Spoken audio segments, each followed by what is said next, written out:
Happy Thursday, everybody. It's Mike DeSanto and Jonathan Sawyer here with Cinco Squad. I know we're short a couple of beers. Mike DeSanto and Jonathan Sawyer here with Cinco Squad. And Mike's sharing our stuff. Yep. So, Mike, whenever you want to stop, it's okay. All right. I did stop. What's up, everybody? Do it later, bro. I'll do it. But how's it going today, man? We're short a couple guys. Pat will be joining us. I just got a text from him soon. But how's it going today? It's going, it's been a long day of work, as I know you know. You know what I know, and I know what you know. Yeah, we all know. But I'm happy to be here, happy to be chilling, relaxing with my brother, and soon to be both brothers, talking some sports because we have some very interesting things to talk about today. First and foremost, how about them Yankees? Let's get it! Woo! Aaron Judge, 9 years, $360 million, baby. The Judge is staying with the Yankees. Thank Hallelujah! God. Hallelujah! Sorry for breaking people's ears. But hey, I have breaking news, though, on the signings. The Mets just re-signed Brandon Nimmo for 8 years, $162 million. Wow. So, yep. There's a big fish that I think a lot of teams are interested in. Garrick, I need you to scream at the top of your lungs like, I need to hear you from Miami. Come on, Garrick. I mean, actually, if he screams loud enough, I might be able to hear him. But, yeah, that was a huge signing, man. That was a frustrating 24 hours for both of us. Me and you, I was on the phone when I told you about the San Francisco John Heyman ordeal. Poor John Heyman. I mean, as you and I were reporters, we always just try to do things right, and he's a well-respected guy in the media world. But it just sucks to see him, have a blooper on the biggest person. It wasn't like Brandon Nimmo or anything. It was Arson Judge. Arson Judge first. But what's your feelings about it? Do you think the Yankees? How do you feel about the Yankees? Because we were unsure on how they were going to throw money at him. Yeah, so I'm very happy to see him come back. I was very excited. I think a lot of people think they overpaid him. No, they paid him what they were going to have to. Today, in these days with guys, especially nobody's had in the modern era, the last 20 years, has had a season like he did. Yeah. So you knew he was getting paid, and they were going to have to fork over a lot of money to keep him. Yep. And that's just, it's the name of the game these days. You're going to have to pay guys. So I'm happy. I want to see them now that that's out of the way. Now that they've taken care of priority number one, I want to see some more additions. Yep. I want to see pitching. Let's bring Benintendi back. Let's fortify. Let's trade Donaldson and Hicks. Mm-hmm. And trust the rookies because the rookies look good. So I'm excited to see where this team goes from here because the main piece is now in place. Yeah, and we'll get more into the free agency here later in the show. We got actually here in a few minutes after the college football playoff. We got a lot to talk about tonight, everyone. Thank you for tuning in. I know it's a little later than normal. Our other two guys should be showing up, if not Pat only. We got college football preview. We got NFL talk. We got MLB signings, World Cup going on. There's a ton going on. But first, we need to get hydrated. So, Mike, what you sipping on, brother? Well, I decided it's the first time I'm repeating on the show, but it's just so good.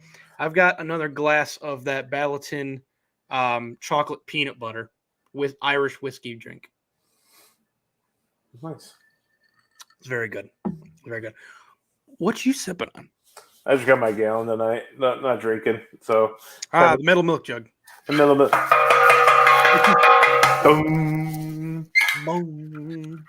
Uh-oh.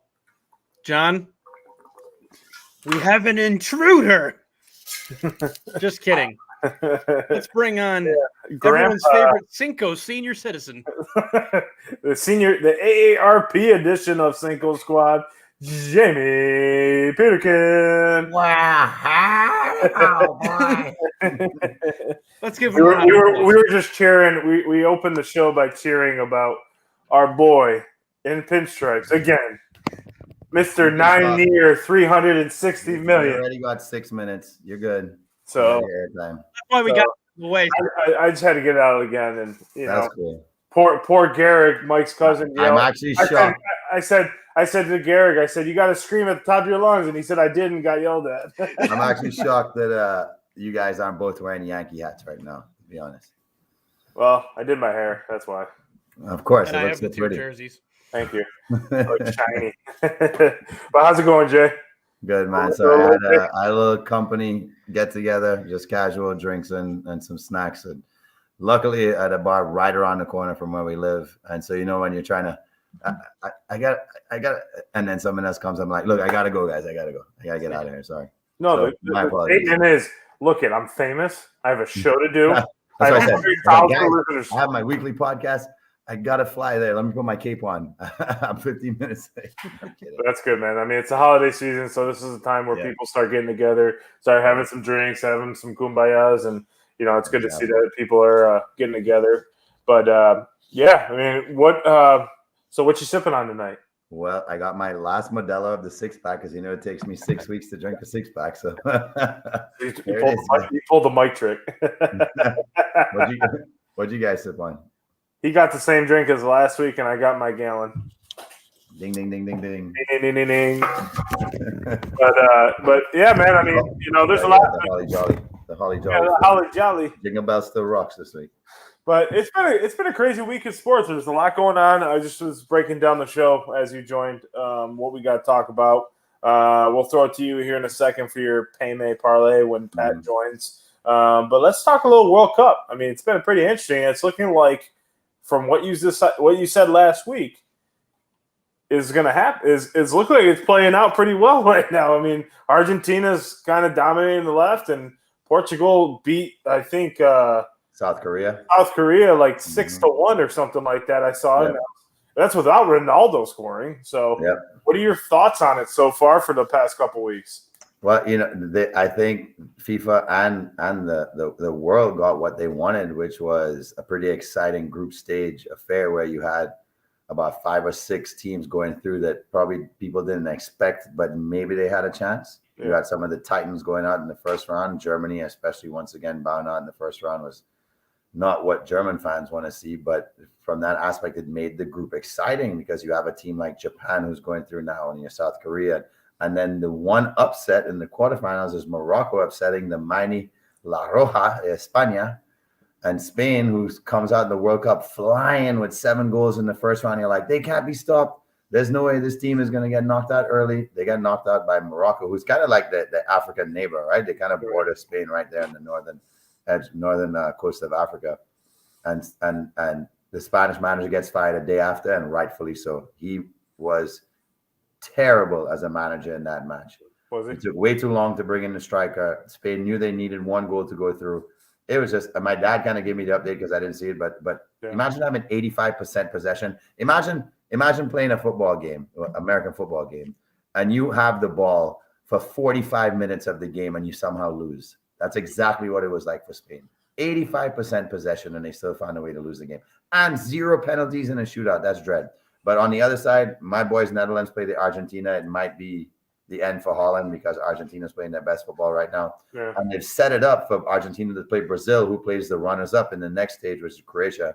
Then on the opposite side, you have the surprise team, Morocco, playing Portugal, who are also sort of neighbors, like literally right here and here between Portugal and Morocco, when you look at it on a map. And they play the winner of England-France. That is the premier match this week. Yeah. That's the one everybody wants to see. That's what everybody's talking about. I think everybody expects Brazil and Argentina. Everybody expects Portugal. Nobody right now. The French and English hate each other too. So like, it's the rivalry that everybody was hoping for. That's the one this weekend. My brother who lives in England is like, come on, England, let's do it. But he doesn't even believe they can do it. I think I might be one of the few football fans that believes England can do it right now. So it's been super exciting. Well, you're not the only one. We got a comment here from John Suggs saying that he thinks Brazil or England to win it all. So that's a good. I have the 2 of them in the finals too. So Suggs, me and you are on the same boat. I'm a believer in the English team right now and the young talent they have. I had at the beginning the 2 of them playing each other in the finals with Brazil getting revenge from last year. I see that happening as well. So I'm with you, Suggs. Cheers to that one. And then your cousin Garrick there is now, he never watched soccer before, but now he's obsessed. and he just got last year's FIFA. Attaboy. He said he watched Japan and Croatia penalties in math class. Attaboy. That is a good way to But spend I math used class. to be watching the tournament. Don't say that too loud, Garrett. Sorry, we blasted you like that. But no, like I watched the U.S. game. I'm not gonna lie, I'm not a huge soccer fan. I don't watch it. I watched the Portugal game where they scored a couple goals, and I was pretty interested. It's an interesting game because you hear about these big stars like Messi and Ronaldo, who Messi just signed a contract with Inter Miami here, so he'll be coming to Miami here. Interesting. He'll play for Miami, it's cool to see those guys finally play because, like, we watched Aaron Judge and Connor McDavid and Patrick Mahomes. We watch them weekly, but I don't really watch soccer enough to watch Messi or those guys play. So I was watching them play. I was like kind of mad at first because I was like, he's not playing. And my wife Malin, she was like, oh well, he's on the sidelines. I'm like, why is the best player on the sidelines? And I don't think he's the best player on that team. Maybe Not right now. but it's just funny to see. So I thought it was pretty interesting. It's too bad the USA team, but hats off to those boys because they played their butts off. So hats off to the USA team for making it as far as they did. No one gave them a chance. The So USA ran into one of my favorite players, who's the central defender for Liverpool, and that's Van Dijk. And Van Dijk is, when you have a player like that, it's kind of like having who's a good example, because he is a big, strong presence that Victor he's Hedman going to stop your attack. Maybe you have to put in an American football reference. I don't want to say probably like a TJ Watt sort of guy that he can change the game single-handedly and keep the team in it from a defensive standpoint, where he's not going to score points, but he's going to win the game maybe from that stance for you. That's the kind of player Van Dijk is. So just a phenomenal talent in the back, and he's playing his best football right now. So that might slow Argentina down a bit, but I don't know if it's going to be enough. Yeah, we'll see. I mean, they got the game this weekend, so we'll see how they turn out. I mean, go out riding high with your team. It would be interesting to see. It would be interesting to see. One name that I don't hear people talking about anymore is the guy from Brazil, Neymar. It'd be Neymar versus Messi in the semifinals. That would be nice. And their teammates, they both play for the same team right now. They play for the same. Yeah, that's what I thought. Okay. And then if it ends up Mbappe going through from France, he also plays for Paris Saint-Germain. So it could be in the semis you have those two, and in the finals, if France wins, they play one of those guys. All the stars from Paris Saint-Germain, which people expected, end up meeting in the finals. So, Jamie, quick question from John. Yeah. John, we'll get to your other comment about Judge here in a second, but Cristiano Ronaldo, which team is he going to? So I think he's also going to come to the U.S. at some point, but for now, he's going to make a stop in Saudi Arabia, who's throwing the bag at him. Oh, yeah. Apparently somewhere in the region of like 65 million or something over 2 years, which is ridiculous, or in that 70 range. So he's going to take the bag, and he has a $70 million private jet. He'll just fly there for games and probably fly back to wherever he calls home right now, and he'll take that bag for a couple of years. Cool. Yeah. When he does come to America, LAFC? LA or New York are the only markets big enough, especially since Messi signed in Miami. So, yeah, LA or New York. Yeah. So, I mean, we'll see next week about who's going to be playing for the finals, and it'll be interesting to figure that out. But want to get your take on something. We'll skip around here today. We're supposed to go to college football we'll go there next, but since baseball's at the top of everyone's mind right now because of the free agency, I mean, when's the last time that you guys have seen a player be at this large? Like, I don't even think A-Rod was in any question being in this type of limelight like he was, like Judge. And, Judge the whole time, cool, calm, and collected. Sitting there at the NYC Marathon with his wife and John. He's not shying away from the camera. I mean, he went to the Bucs game here on Monday night. To Tom Brady's offering him a job. That's why I said to Mike, he's going to sign with the Buccaneers. Look, he's going to be your new tight end, Jamie. I would love nothing more than, please, bring it. But Jamie, what is your thoughts on the free agency class so far? There's a lot left to be signed. If you didn't hear in the beginning, Brandon Nimmo re-signed with the Mets at an 8-year, $162 million. That's actually kept someone. and then the Mets now just brought back David Robertson for 1 year to $10 million. So what are your thoughts on that deal? What are your thoughts so far in free agency as a totality? Completely shocked that Xander Bogaerts left the Red Sox. You guys are happy about it. Very happy. That one was wow. how does that even happen? And did the Padres just become the best team in the NL? No. I don't think so right now. I No? think they put themselves in contention. I think the Phillies loaded up a lot now.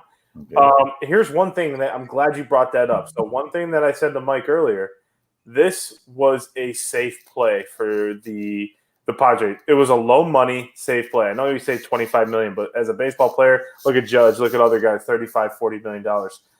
This was a safe play because of their star shortstop. Ever since he signed that 300-year deal, he can't stay on the field. So in their mind, we'll push him off to left field. We'll put a guy that's going to be there who has been in the league and win a Gold Glove, probably, and win a Gold Glove. Help me win a championship, because Xander did win a championship with the Red Sox. So it's a safe play, because if Tatis messes up again, we can dump him for another. You can go get an outfielder anywhere. It's hard to get a good shortstops. Yeah. Correct me if I'm wrong here. Did Turner turn down $320 from them? I think he turned. I turned down a pretty big bag from the Padres to go to the Cubs. I mean, it was over 300. Turner went to the Phillies. Thing that's incredible for me. It's like Turner went to the Phillies. He said he turned down the Padres. He turned on who turned on the Padres? Trey Turner. Yeah, he did, right? Yeah.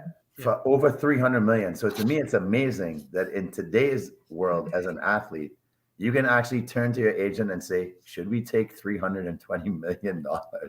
That's incredible. Like, to me, it's insane now that the price tag per game for a player is exorbitant. Like, I remember at one point when David Price left there and went to the Red Sox, and it's like, oh, they're throwing him $1 million a game. It's like, what? That's the price tag for a player? Well, nuts.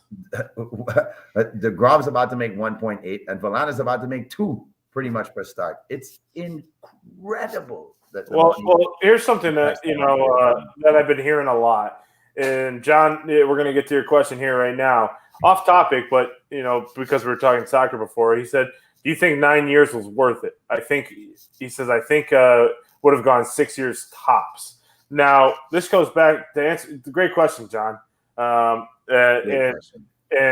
it goes back to my statement of the top of the show last week, is that ultimately players are he is so athletic at 30 years old, and he's just getting stronger. And there is so much science, there's so much, and I think he's learned from like the Russell Wilsons and the LeBron James and all these top athletes are spending money to put into their body because they're making that money. Now he's probably going to invest more to make sure he's healed. And I think it was a 9-year deal that I think he can still play effective baseball. And like Jamie says, baseball is a very slow, not as impactful sport. And like Mike says all the time, they got the DH spot. Not that he would want to go there, not that they would put him there, but if at 37, 38 years old, he's not as quick in the outfield, we can put him in there. So, well, look how effective Big Papi was in that role. Like, he carried Boston a couple of years to championships. Why can't Judge do the same? I mean, imagine if he could only focus on hitting. We could have some very special seasons from him deep into that contract. So, yes, the 9 is worth it because he's still good for it at 37 or 38, barring no elbow issues or anything that may cause him to obviously take a back seat.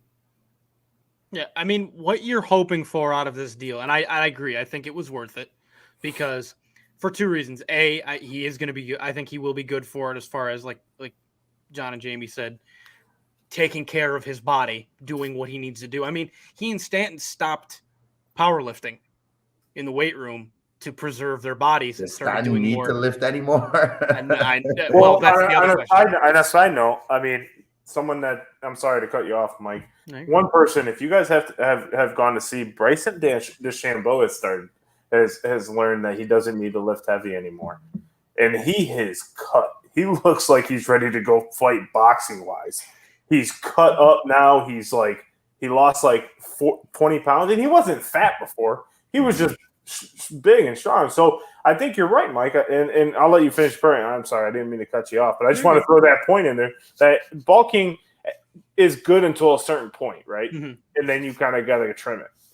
Right. They've actually recommended now that when you get past your 40s, it's a good idea to continue to lift not too heavy for sake of weakening the joints, but more for the sake that you still need muscular strength, and that's going to support your skeleton as it begins to weaken going into your 50s and 60s. So, for baseball players to get ahead of the game and then decide at some point, and it's perfectly right, that flexibility is very important, because I'm still at the age where I don't need this right now for long-term health.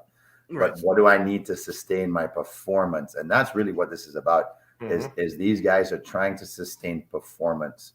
And in a sport like baseball, where we know it's a combination of power, flexibility, and agility based on your position, at some point you're going to have to decide, I have the power. Do I have enough flexibility to stay healthy for a long time? And then agility, depending on the position, whether you're in the infield or outfield, both of them are on the shortstop more than first base, etc.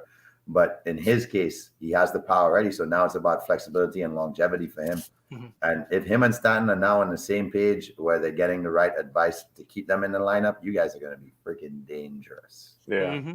Great question, John, there. Definitely. Great question. And I think, so what you're hoping to get out of this is you get Judge playing the outfield, most likely right field, until he's 35, until after his 35-36 aged season.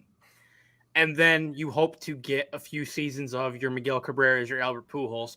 Maybe he's not as good defensively. The legs aren't with him as much. He's not as fast or athletic, but he's still got the swing. So you put him at the DH spot at that point, and you get 3-4 seasons of, okay, he's in the lineup to hit home runs and drive in runs in this lineup. Put him on first base if you don't have a first base. Well, honestly, if you really want to, you can have him play first. Yeah. I don't think that's going to end up happening, but it's an option. It is an option. That'd be one first baseman. It'd be hard to overthrow. Yeah, you suck. You suck as a fielder if you overthrow. How do you overthrow a 6'8" man? 90-foot. So to kind of go back to the big signing. So we still have a lot of names out there. We have Carlos Correa. We have Carlos Rondon, Dansby Swanson. Swanson. That's the one that's interesting to me. Swanson. Until last week, I said Braves all day. I didn't think any other team was interested.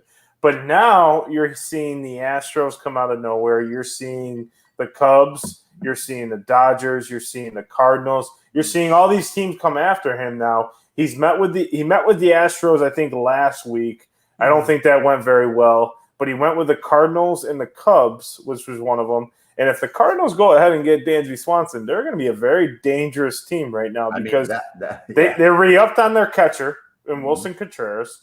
Their team was already solid. They got Paul Goldschmidt, NL MVP. They got not Gold. Yeah, Goldie. Yeah, Goldschmidt. Yep. Goldie, and then the third baseman there, Nolan Arenado. Nolan Arenado, who batted .310 or something like that. Arenado was the best third baseman in the game, pretty much. So Arenado was the best defensive first baseman ever. He's won 13 straight Gold Gloves. He's won the Gold Glove at third every year he's played in the MLB. That's unbelievable.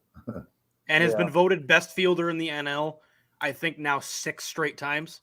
Yeah, he's a beast. You got a lot of guys still out there that are, for the Yankees now, like just off the top of the brain, they're gonna go get a couple starters. They got to go get, a couple more utility guys, but they have a lot of young talent. But there's a lot of guys still out there that I was talking to Mike about. Jamie, I mean, other than Judge re-signing and, signing with the Giants and not signing with the Giants and signing with the Yankees, the craziest 5 minutes of my life. Where's your biggest, oh my God, I can't believe you went there moment?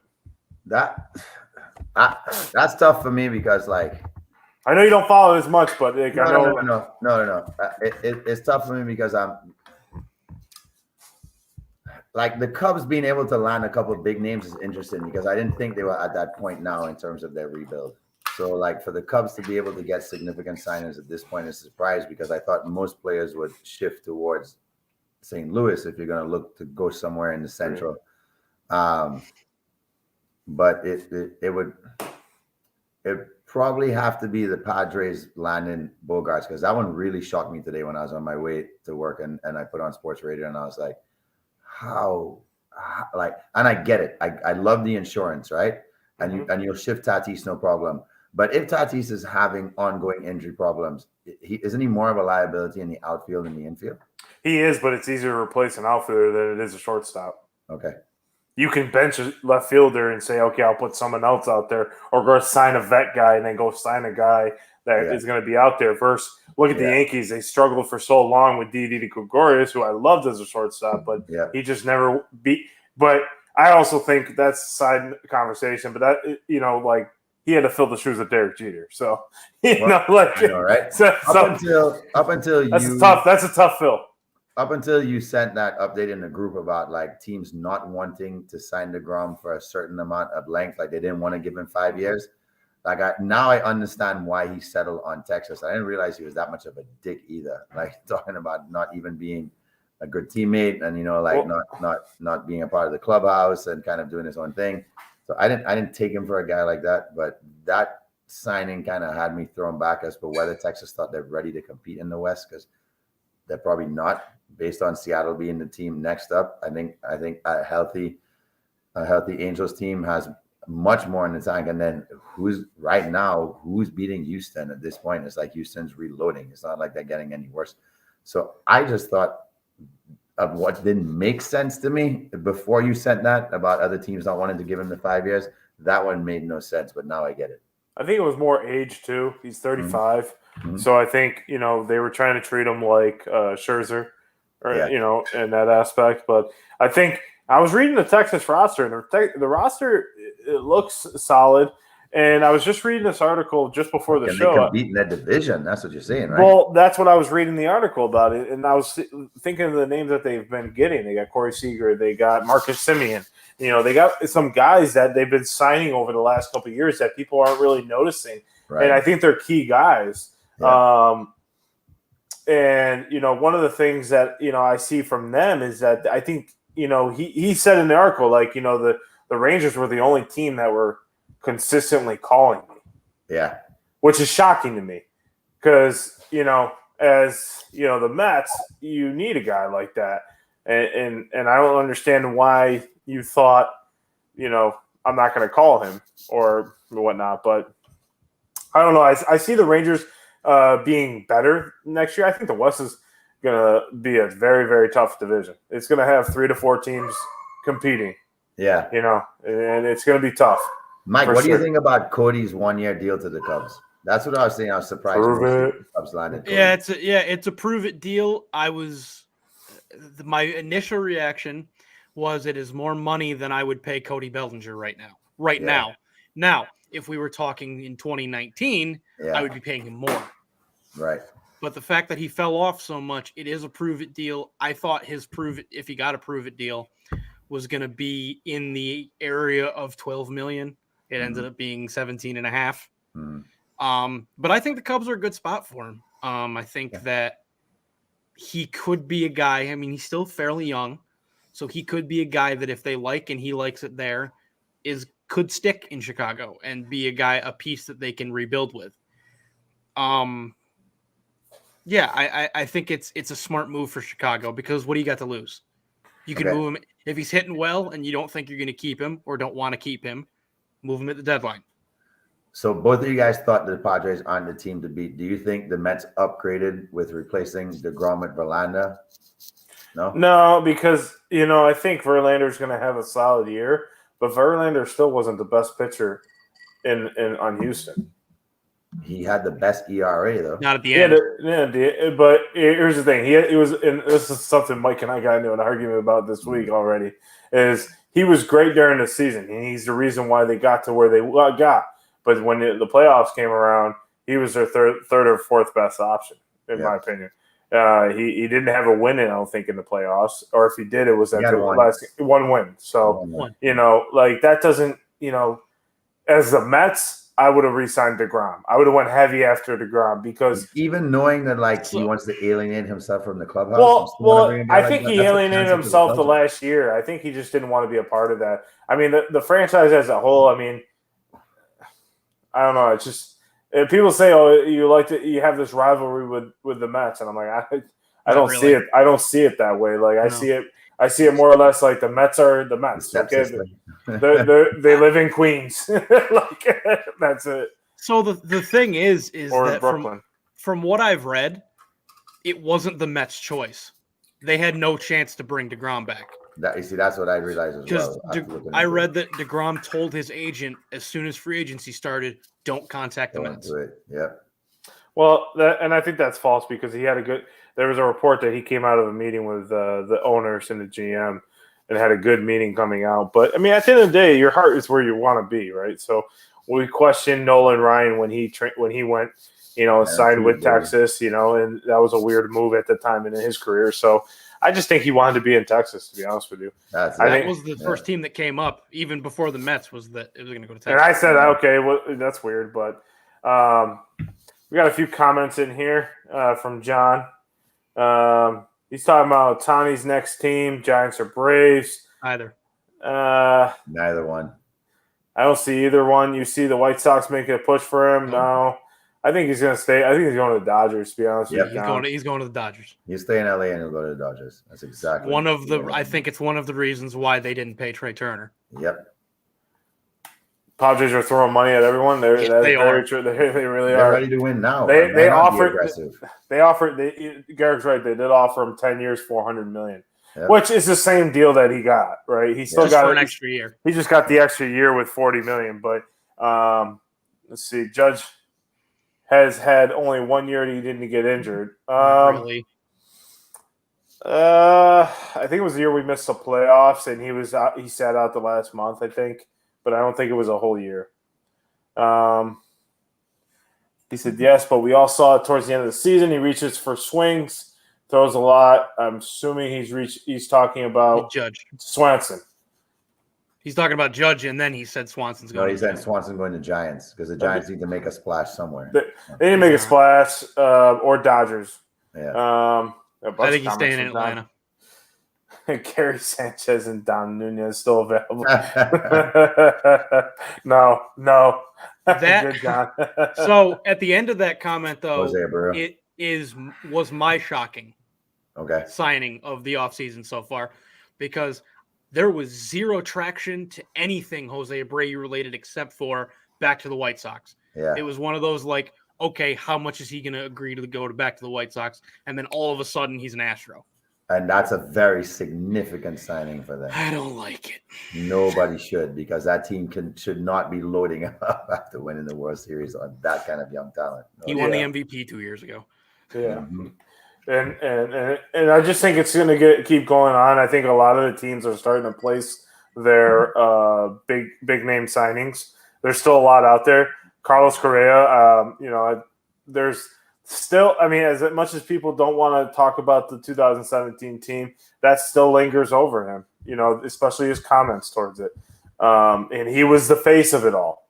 He came out in the camera. He was the face of it all. So he's going to take the biggest rap back, and he's going to get signed wherever he gets signed. I mean, he probably will go back to Minnesota, to be honest with you. Meanwhile, down in Tampa, we got a millionaire playing with billionaires signing Kevin Kelly from the Rockies, who nobody knows about, because he's a millionaire trying to play a billionaire's boy game, and he's not going to be able to compete with any of these. From what I've read and been hearing talk about, there is no chance at all that Correa is going back to Minnesota. I don't think he wants to. But he pretty much already said I'm leaving Minnesota. Well, yeah, I think that was just a give me my money deal, and then he's not signing with the Dodgers. I don't think they're going to sign him. I think I know where he's going. Okay, Giants. Yeah, if they throw the money at him. Supposedly, after Judge, as soon as Judge signed, Correa became their top priority. Yeah, we'll see it here in the coming days. So we got a lot of signings to go. I think it was huge to see the Yankees as our favorite team here, and we'll adopt Jamie in. So, yeah, no thanks. No. Trust me, you wanna. We need some fish. I'm good. You want to be a part of this, Jamie. So here's an interesting topic that I thought about this weekend, and I was talking to our Mr. Cinco here. And should ties be eliminated from the NFL? And I think 100% yes, but I want to answer last. Mike in the Funky Bunch, what do you think? 100% yes. They are ridiculous. It's stupid. If college doesn't do it, the NFL shouldn't do it because I am tired of tying the Washington Commanders, and it's only happened once. Someone throw water on him. Quite often. That happens quite often. And you also play them again next, don't you? No, they play the Eagles now. No, They play the Eagles and then they play the Commanders again. The Commanders next weekend, yeah. Yeah. Yeah. What? You know, it'd suck if you tied them twice in one season. You'll make it happen. No, I threw it to Mike just because I wanted to see his reaction to that question. What, as the resident fan? Bro, I watched that game because it was on Red Zone. And they just kept putting it on, and I'm sitting there watching, and the game ended, but it didn't feel like it ended because the announcers were like, "Well, it missed the field goal, and yeah, it's over. The game's over." Like, what do you do? Like, and Jamie, what you think? It doubly hurt me because I had Graham Gano. I think with the NFL not being afraid to make rule changes, probably more than other sports, they've been very open to different formats for a while now. Why not introduce something very exciting at the end of overtime, whether there's a tie or if there's a tie, and that comes down to doing something as fun as giving each team the ball on the 25-yard line, and you make it a matter of you don't even give 4 downs, you give 3 downs. Well, I said the same thing. Teams have to be super aggressive. I said the same thing, and I said the 40. Mr. Cinco said start him at half field, which I agree with. You know, start him at the 40. When it first came to mind, the 40. The problem with that is teams are tired. You got a running team. I think it's still the same result, though. I still the same result from the 25, in the sense of like you're going to get some yardage, you might get a field goal. No, you can't kick a field goal. If you're Ravens, you can. No, I'm just saying, like, if the rules are you can't kick a field goal, then they're going to take shots in the end zone. No, I mean you have to kick a field goal. That's allowed. Because here's the cool part. Why? If you don't score from the 25, you move it to the 15, and if you don't score from the 15, you move it to the 5. And if they have a goal line stance in triple overtime or whatever that is, now you get super excited. All right, so a 4-hour football game just turned into 10 hours. No, it's still going up. It just ended the game. Because here's what's going to happen. Thursday. Okay, so here's my prediction with that, right? You get a quarterback that's most likely under pressure to turn it over. That means game, other team. So here's my thing. Here's my thing with that, and I agree with you with like the whole college type thing because college doesn't have it. College has you have your first overtime is normal from the 25, and then the second overtime is you have to go for 2, and that forces teams to play for 2. Which is something that you brought up against in the SEC championship game. It was smart for Kirby Smart to go for 2, just in case he had to in the college football playoff or national championship game. It looked like a dick move, but it is a true thing. Like, what if you have to? Yep. This is a perfect time to do it because it's a big game. It's all the lights are on, all the cameras are pointing at you. Let's go for 2. Let's try to see what scenario. Your kids are tired, and how they're going to perform under pressure, etc. Your kickers already missed 3 field goals or 2 extra points or something in the game. Like, it gives them that mentality. But I think they should go back. If college doesn't have ties, why should the NFL? I think it's ridiculous. It messes up the whole standings. It confuses the hell out of me because apparently the Giants and the Commanders still can make the playoffs, and I'm like, how? Well, because they have 1 less loss. But that tie doesn't make them that much better. So I don't know. I just think it's stupid. I think they should eliminate them and move on. Mikey, what do you think? 7-on-7 rugby style? Yes. Jordan Mulatto would like that. Not even rugby style, just rugby. Just play a rugby game. Jordan, you wouldn't want to play Jordan Mulatto then? No. Or 6'8", 340-pound lineman. May I submit, because I like that idea, guys. May I submit an alternative one? Yep. If they don't want to be exactly like college, because we know the NFL sometimes gets a little weird about not wanting to be exactly like college. Take a little sort of inspiration from the NHL. Field goal shootout. So the kickers all of a sudden become very significant. Yes. And the Ravens never lose 20, an overtime game in the history of their franchise as long as Tucker's there. Right. I mean, hey. That's why you go get yourself a coach. Bro, you know what'd be even better? Is if the coaches have to wage and be like, okay, if your field goal hits one from 55 and mine hits from 56, we win. No, but you get to decide what distance you start with. Trick shots. All right, now the first part of the idea sounded good. Now it's getting off the rails. No, because you know exactly what happened. It'd be who kicks the longest, and Justin Tucker would go set up on the 40, and then just kick it right through the upright. He's done it. He does it with ease. Yep. But I'm seeing a lot more kickers now kick from the other side of the 50 now because, and in my head, I'm thinking, why not? Why not learn how to do that? Because in late game scenarios, when you're starting at the 20 with 30 seconds left and you got no timeouts, most of the time that's as far as teams get. So why not learn how to kick from that area and see if it works? I mean, obviously it works in an indoor facility, but well, you know, there's a remedy to that. If you have one named Tom Brady as your quarterback, you don't need. Yeah, that was crazy, bro. I went to bed with 7 minutes left to go in that game, 16-3. 5 minutes of pure shit, and then 5 minutes of magic. My family were at the game, which was awesome because her dad's a lifelong Bucs fan. His first game ever. They stayed for the whole thing, and he got his sweet reward. I would literally turn the game on. I was like, all right, 16-3. Because it was boring in the first half, so I started watching a show, and then I turned it back on, and I was like 16-3. I was like, I'm going to bed. Turn the TV off. Wake up the next morning. Unbelievable comeback by Brady again. I'm like, oh, my God. And then classic Brady in the post-game interview, just like we drew it up, guys. Just like we drew it up. There's only one way to stop the man. Well, you gotta convince Eli to come out. So we're all in agreement. We're all in agreement to be eliminated. No time. No more time. And 2023 should be the last year because, they need a year to implement it before the rule comes in. It should be eliminated after next season, and they should have a new format in by 2024. Yes. And, hey, with the World Cup coming here into North American shores, if you want to do the kick, the shootout like the new penalties, you're into a kickoff, I'm with Mikey, man. Let's go World Cup theme style. Let's go kickoff. I'm with it. It's fun. John Suggs is in on it, too. He said 50 yards or more shootout. Hell yeah. Hell yeah. So... Bye. We'll go on to my. Oh, I'm stuck in my water. Okay. There we go. Go blue.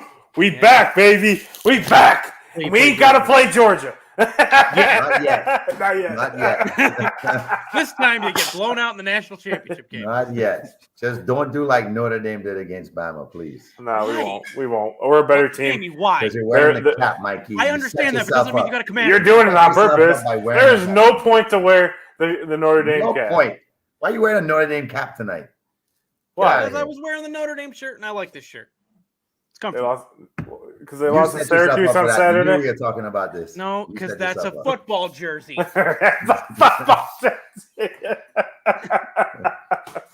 And they beat Syracuse in football. And they beat him in basketball. Bayback's a bitch. Not joking. No. So, I mean, one thing I was talking to Mr. Cinco, because, I talk to you guys every single day. I got a lineup to go through. Mike, Jamie, Trey. Mike, Jamie, Trey, Pat. Mike, Jamie, Trey.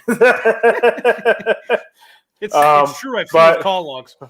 No, I think the right teams got put in. I think after USC went down. What a crazy 24 hours from like the start of the USC game to the end of the TCU game. What a crazy. I know. Like, we were sitting here on the show. If these two teams lose, who knows? And like literally that happens. I'm like, oh my God. Like, and then all I kept saying is don't put Bama in. Yeah. Don't. Yeah. I'm okay with Ohio State. Ohio State has a very skill-setted team. I don't think they're going to challenge Georgia very much, but they could be surprised, right? Surprised by the defense showing up and putting a smackdown on them. But we've seen crazier from Ohio State, so that's why I'm not counting them out. Remember, they won the national championship as a 4th seed for the first year. Remember that? Yep. The fact that we could get a rematch of Michigan and Ohio State in a national championship game, that's nuts, is very intriguing. You see, now you say that, now I realize why they didn't put them in the semifinals, because that being the national championship game becomes the game. You even said it on the show last week that the Michigan-Ohio State game was one of the most viewed in college football this season. Think about it being on the biggest stage for all the marbles. Yeah, John, think about it. No. Think about it. Good. I don't even about it know. now. I don't know what opponent I want. Can we just, if we beat TCU, can we just win? Can we just win the national championship? So TCU scares me as a team.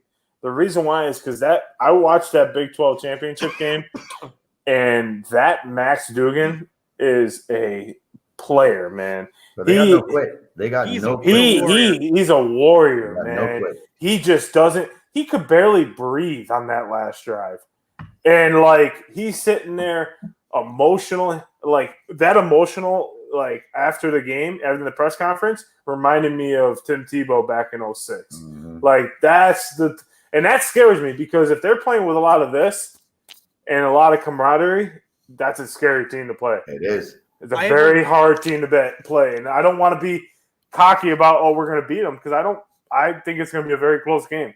Well, they're the little team that could, right? Because first time for them. Correct. So they're the ones that are kind of coming in there with nothing to lose. Absolutely Everybody nothing. else has been there, done that at some point so far. Mm-hmm. Of course, Georgia, most pressure as the number one overall team, probably all year. They're being the number one team in college football. You're the defending national champs. You have the most to lose. So that Ohio State match does present a very interesting narrative that if Ohio State can get off to somewhat of a good start and force Georgia to make. See, here's the thing. It's weird. I was listening to the Herd the other night, and they were saying that it's almost like, sorry, forgive me. Why did I forget their quarterback's name? Tell me, Georgia's quarterback. I think Stetson Bennett. Bennett, thank you. He was saying that Bennett has played games this year bored. And Mm-hmm. that's why he made turnovers, because he's so bored. He's like, the defense can outscore us and has in this game already. I'm bored. I'm just going to go for it. But when he decides to dial it in and play within the game plan, Mm-hmm. they're so hard to beat because the defense always finds a way to do something to stop momentum or to get the ball back in a situation where you know they're going to score. Huge tight ends, massive offensive line, bruising running backs. I mean, they're just a brutal team that will beat you up. That's the thing. A lot of number ones, it's finesse. It's the best player, in college football. They're just a team that will bruise you inside and out. They just bruise you. They're a tough team to beat. They very much are, and I think that's a great way to put it. They know how, and I said this all season. The team that plays, and I do think this is the Georgia team. If last year's team was the team, I don't even know who beat Georgia. I think Texas A&M beat Georgia last year, but I'm not sure. But they were such a dominant team last year. But I think Bama beat them. Bama beat them in the SEC championship. Oh, SEC championship. You're right. Yep. You're 100% right. I'm sorry. I forgot about that. But I think that this Georgia team is beatable. Mm-hmm. The problem is, and I say this, and of course it's obvious, right? You have to play 4 quarters with this team. Mm-hmm. You can't cut. The problem with LSU, and I made this comment, and I wanted to bring this up on the show because Jamie, you were probably looking at that text like, what are you talking about? But it's the truth. LSU played a great second half, and Georgia and Kirby Smart said after the game, we played like crap in the second half. We can't do that in the college football playoff because we're going to be getting whoever's team best chance. And obviously you're playing LSU SEC opponent who's been beat Bama, beat Tennessee. So it's a great opponent, but that's the weakness, right? So you can't let Georgia. If you're Ohio State, you can't let Georgia, and you can't let that. The defense is. I agree with you 100%. Is what charges that offense. Mm-hmm. When they make a big turnover, then a big play happens on offense. Yep. Right. So I agree with you 100%. You have to play a perfect game. You can't play. You got to play as a team to beat them. But this now works against Ohio State because those guys are about to look at the film and their coach is about to say, if you do this shit, we're pulling you off the field. Okay, we got white team over here waiting to get their shot on the big stage because, by the way, nobody's talking about them being a potential draft pick or a prospect at some point, if not this year and next year's draft. And next man up, that's kind of why Georgia's had this success. Those dudes are waiting there like, I dare you to do the same thing so coach pulls you. Because I'm going to come in and then you lose your spot for the national championship game too if we win this game. So this came at a bad time for Ohio State for them to go in the film room and say, this can't happen. And those guys will make sure they take their job very seriously in that CFP semifinal. I'll pull a Pat McAfee line. Georgia's got them dogs. Literally. Mikey, All Mike, of what, them. Mikey, Mike, what were you saying? I'm sorry. So, as far as all of them go, obviously, first, Michigan has proven that they deserve to be there. They're a great team, even without Blake Corum, which sad to see that Corum won't be able to play. Donovan Edwards, though, is a hell of a back, and he proved against Ohio State that he can carry the run game for that offense. And Purdue. And Purdue, right. He ran for over 180 and 2 touchdowns. Ohio State, I think they have a lot to prove because they were considered so good, and then they slipped up, lost to Michigan, so they have a lot to prove. Georgia, I still think they're the best team in the country, but they can't forget that they have to go up against an Ohio State team that was number 2 in the country until the moment they lost to Michigan. TCU, allow me to make a possibly odd comparison, but I think it'll make sense. We've all seen Rocky, right? Yeah. TCU and Max Duggan in particular this year has reminded me a lot of Rocky in the first movie. Just especially in that Big 12 championship game, where in that Big 12 championship game, they may have lost the fight, but they just kept refusing to stay down. And that's a dangerous team. That's what I said when I was watching that. I said the same thing. And like Mr. Cinco was like, I think y'all beat them easily. I said, if we take care of business like we have been all year, we will beat them easily. If we go in this game and play like we did against Illinois, we will not. Where we had 13 drop passes, 2 for touchdowns, we won't. It'll be a dogfight, and it'll come down to kicking. But yeah, I mean that team is roaring. They're pissed they didn't win because they really wanted to win the Big 12. They are a team that is scary. I don't like. I didn't like any of the matchups, but I mean, hey, you got to play someone. And I think this Michigan team is way better than the team last year. Yeah, as an overall team, we have some of the best offensive linemen in the college football. Our defense is playing at an all-time high. Our secondary has been phenomenal. Returning our safety next year is going to be huge. On a side note, Santa still the one that made that big play against the tight end in the end zone, Ohio State. So I think this team has all come together as one, and I love their mentality. After the win, they're like, "Hey, we're not done. We're not done. Like this isn't it. We're happy. We're going to celebrate, but we're going back to work on Monday. Like we're going back to work. Let's get it. And I love that mentality." Now, just to touch on the 12-team future and where that's going to go. Yeah, I feel this year we may have got cheated out of a really fun matchup if it happened, which would have been USC Bama. I think that would have been a very fun matchup. It would have been, maybe who people are considering maybe the next Saban that has a chance to win multiple titles if he recruits the way out of the portal that people think he can and takes all the West Coast talent and just draws it into USC.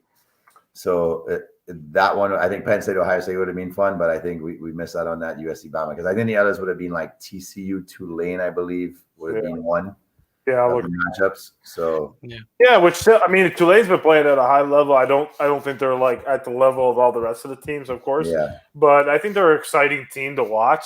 They're like the UCF team of 2017, who said they're national champions, which they would have been. I'll give their fans a lot of credit. I would have loved to see their team compete in a 12-team playoff to see how they would do. Right. So, the biggest thing with the 12-team playoff, so that if everyone doesn't know, that came out this week. There is in 2024 season, there will be a 12-team playoff. It will consist of the six bowl champions, conference champions, which I thought was very interesting, and then 6, of course, of the rankings, right? Which is interesting to me because if I'm Purdue in this situation, like Purdue's the only team that's 7-5 going into the game, right? In the conference championship game, you only got to play your best football when it counts, right? Right. Got to get to the game.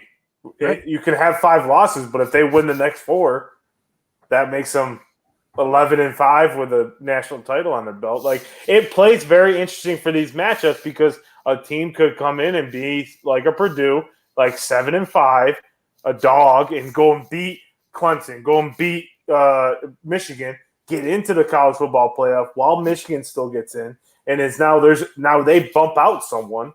They're the highest ranked, lowest ranked, but now you got a 7-5 team in there, and it plays interesting to me. Right? Who knows? Right at that point, who knows? Who knows what's going to happen?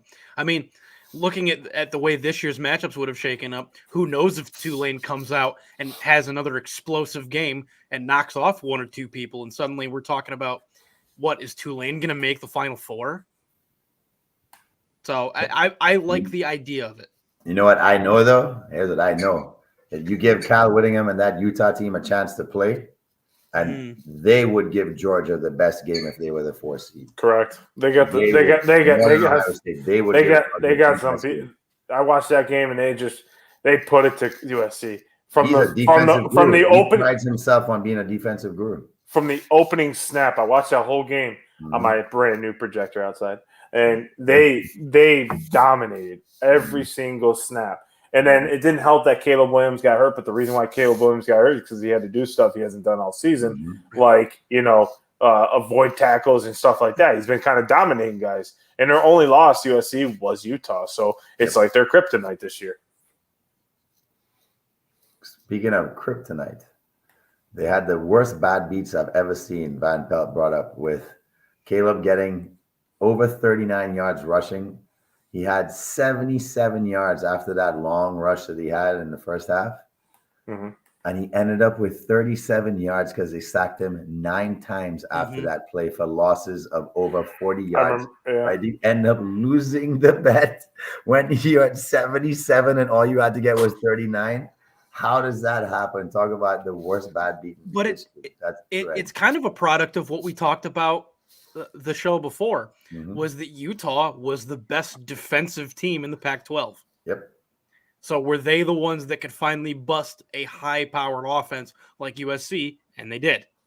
Yeah, and they did it. They're the reason why USC had one loss. So they beat them earlier in the season. So we already saw that happen. On a 2-point play, which was gutsy.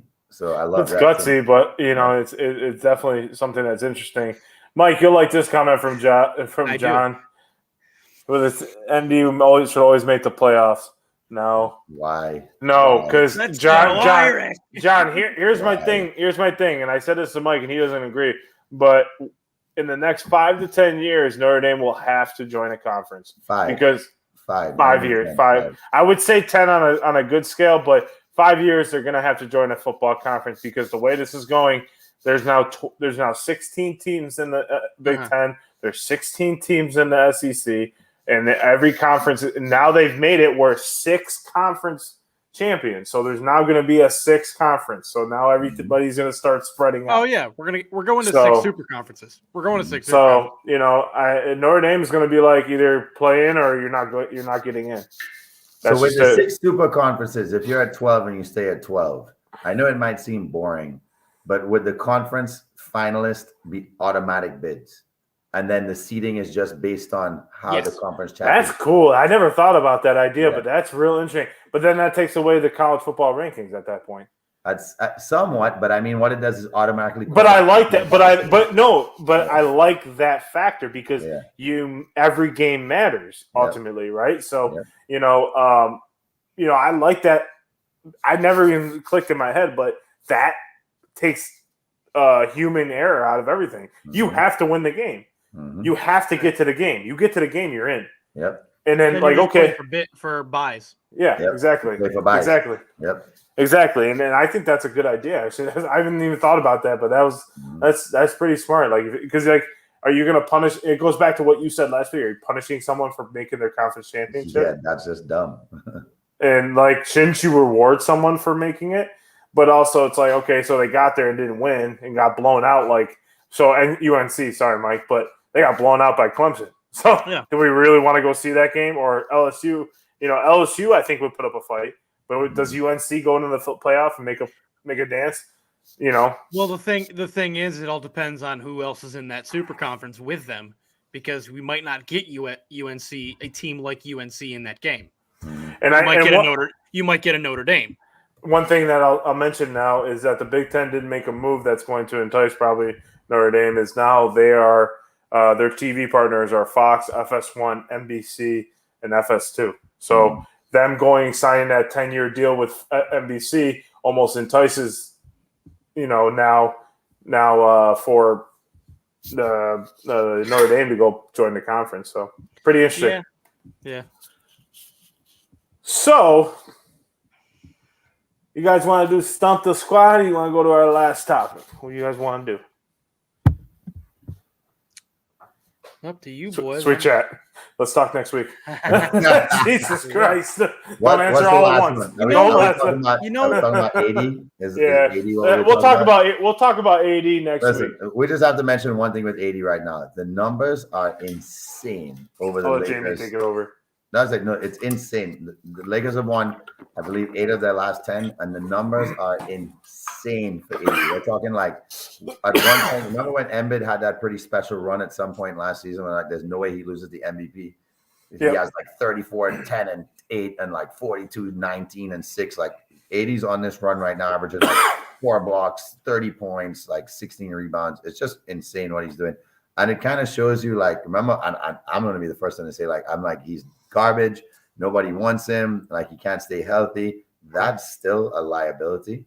But when he's healthy and focused, and if this is the 80 that you could get, maybe the Lakers might get more than they think they bargained for out of him if he continues to show that maybe he's a tradable piece for them to bring in other players. I mean, granted, he proved he did what they asked him to do. He came in and won a championship, which he did. Mm-hmm. First year, won a championship. So they benefited more than any other team being in the bubble, though. Yeah, I did. They benefited from being in the bubble. The rest, the benefit, the rest, and continued like that 3-month layoff, like that helped them more than anybody. Mm-hmm. But yeah, we'll see. I mean, AD is definitely a player that I've always been like, come on, stay healthy. So and when I see he gets hurt, I'm like, damn, that sucks. Yeah. But it's it's the way he plays. He plays aggressive. He plays physical. You remember at Kentucky, he used to do that. So definitely very interesting. So let's get to our signature to Stump the Trio. Stump the Trio today. We're not going to change the name of this segment. Stump the Squad. Stump the Squad today. Jamie, take it away. All right, ladies and gentlemen. So thank you for joining us so far. We've reached the favorite point of our show where we get to try to stump each other in sports trivia. We pretend like we're not looking up the answers and get it wrong on purpose because we know everything. But for tonight, we'll keep entertaining you and pretend that we don't. Yes. So 2 questions. Excuse me. 1 question each. 2 points. Person with the most points at the end of the Stump the Squad gets the round of the week. This week, we're going to take it to the man in yellow, even though I thought he'd be wearing blue. Mr. Blue, what do you got for us this week? Well, I couldn't find my Yankees jersey. I'm sorry. I'm trying to find it. And all my laundry's being drying right now. So so we got 2 points from Mike, 2 points for Jay. So it's a baseball question. And I think Mike knows it, but I don't know. I think he might too. Who holds the AL/NL record for most seasons with 150 or more ribbies? Miguel Cabrera. Is it Jeter, Ruth, Willie Mays, Lou Gehrig? I know who it's not. I'll repeat the question. Who holds the AL/NL record most seasons with 150 or more RBIs? Jeter, Ruth, Mays, Gehrig. Gehrig. Jamie says Gehrig. Yeah, I actually do think it's Gehrig. Mike says Gehrig. You locking those in? Yeah. Locked in. And I have successfully not stumped anyone. That's right. So I love Derek, but I knew it wasn't Derek. I knew it wasn't Derek nor. So Gabe. I'll be honest with you, Jay. I slacked and sat here and played NHL 2020 while we were waiting for you guys, and I did not. Me and Mike were on camera for like 40 minutes before, and like I just never looked anything up, so I just found the easiest one. What I think the timer hit like 5 minutes to go, and he's like, "Oh, I need a question." And John Suggs says Gehrig. So, all right, my cousin has the AL/NL record for most. Go ahead, Mikey Mike. All right. Good segue because I, too, have a baseball question. Of course. But mine won't be as easy. In 1873. Yes, pretty much. JJ, of course. So we spoke of our MLB free agency so far earlier. I need to know what player famously successfully challenged the reverse clause in MLB contracts. The reverse clause, for those that may not know, was a clause that used to be in contracts that said that the team that they were on automatically retained their services at the end of a contract. So he successfully challenged the reverse clause in MLB contracts, effectively creating free agency for the MLB. Was it A, Catfish Hunter, B, Mickey Rivers, C, Curt Flood, or D, Jim Rice? Say that again. Curt Flood sounds like the right answer, but So the question is, what player famously successfully challenged the reverse clause in MLB contracts, effectively creating free agency for the league? Jim Both of Rice. them. A, Catfish Hunter, Okay. B, Mickey Rivers, C, Curt Flood, or D, Jim Rice? I want to say Curt Flood, but I'm going to go with Jim Rice. Yeah, It says Jim Rice. I was gonna go Jim Rice too. Are you going to He lock that stumped in? us. Look at his little smirk. He stumped us. No. I'm asking if you locked. I know. I was reading what John said. Locked in. Yeah. I'm locking it in. You're locking it in. So both of you lock in Jim Rice. Yeah. I have successfully stumped the squad. There we go. It's Curtis Flood. It's Curt Flood. Yeah, I knew it. I Why knew did you it. say it? You trust my gut, and I would have won this week already. Darn it. So now we're down to 0-2 -2. Fuck. Jamie, go ahead. Well, you know I'm going World Cup with this one, guys. Yeah, So, I know. the mighty Brasilia Football Federation has once again made it to the quarterfinals. Unlike the other team who didn't make it in there, your USA men's national team. But Brazil is known for being the football team when you talk about World Cup. Gentlemen, the question tonight is, what appearance is this for Brazil in the World Cup quarterfinals? Is it their 15th, 19th, 20th, or 21st appearance all time in the World Cup in the quarterfinals? 15, 19, 20, or 21? 19. 19 for Mike. I'm going to say 15, 19, 21, and what? 20. Let's say 15. 15. I hate to say it, but I've successfully stumped John Sawyer, making Mikey Mike the winner of this week's Stump the Squad. Oh, my God. I don't know how you got that right, but well done. I thought I was going to stump. I'm back. Should have trusted my gut. You see how enthusiastic we are about this. I know. Because Mike wins every single damn week. I don't win I had every back to single back. time. I had back-to-back. All right, You I did have don't back-to-back. wait. All right, Mikey Mike, go ahead with your ranto. Well, John, I think this is going to be a rant of the week that you actually do enjoy, because we're not talking about the New York Giants. We're not talking about the New York Rangers, but we are talking about the New York Yankees and the return of the soon, I think, to be named captain, Aaron Judge. Nice. It was a long and stressful road for we Yankee fans, waiting to see if he would leave for San Francisco or not. We And Yankee John fans Heyman- in the wee night. John Heyman nearly gave us all heart attacks by saying he was going to the Giants. That wasn't true. He ended up with the Yankees, and I'm very happy to have Aaron Judge back. He is not only a fantastic player, but also a fantastic ambassador for the team and the brand. Yeah. And I think someone you can definitely choose to lead your franchise into the future, which I hope so, because it's 9 very expensive years. Yeah. But and as John and I have talked before, he is an attraction for the organization to bring in other names. Hopefully Carlos Rodon. I think that's the next big signing for the Yankees, is going to be Rodon to anchor the rotation.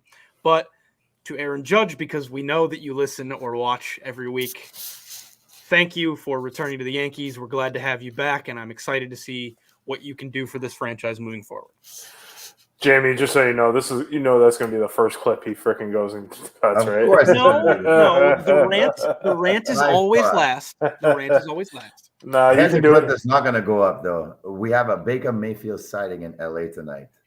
He has thrown 10 passes and completed 4 of them for 70 yards and has not turned the ball over yet. Raiders are winning 13-3 deep into the third right now. So there is a Baker Mayfield sighting in Los Angeles. Baker Mayfield playing well? Can't happen. Baker Mayfield. Actually, they've just started the third there, about 4 minutes in. Well, it sucks because I have Cam Akers and he lost a fumble. Shocker.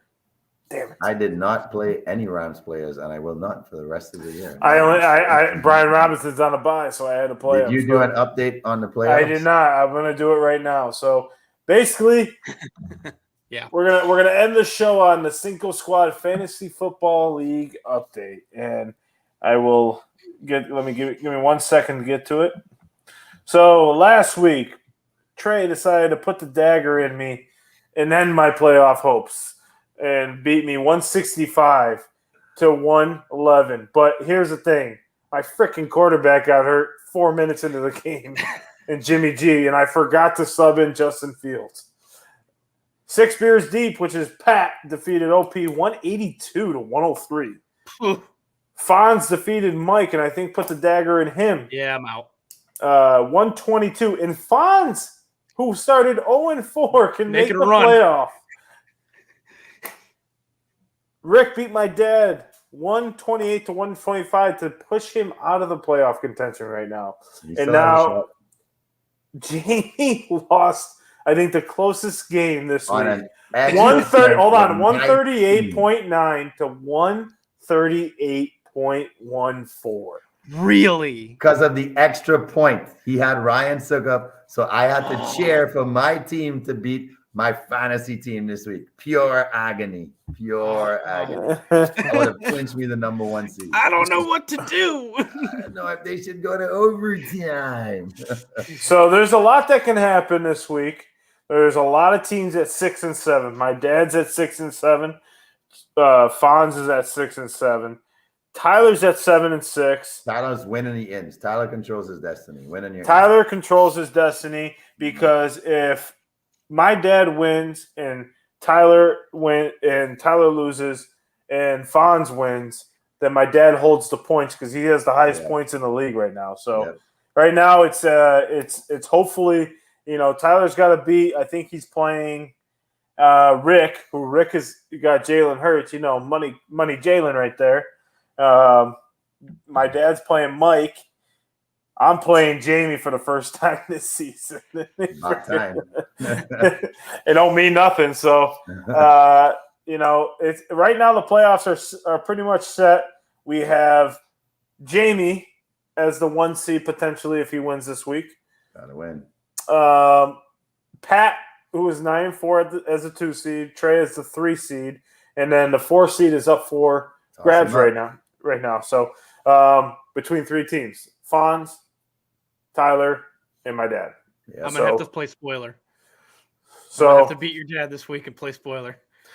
So what a great football year it was for fantasy. Yeah. My team did not put. Shout out to Jamie's team. Yeah. For being the best record. Congrats. I got Good lucky luck. with the schedule. I will. And with the schedule. So best of luck to you in the playoffs. As Mike and I will be golfing here in Florida, so we'll keep the greens warm for you. But everyone that came out, John Suggs, appreciate you listening. Appreciate Gary, everybody looking in, liking. Gary. We always appreciate you. Stump the squad. We appreciate everyone. Follow us on Spotify, Apple Music, YouTube, Facebook, Instagram. Let's go, Netherlands. Let's go. We'll see you guys here next week. 8:45 start on Thursday. See you then, guys. Have a good week.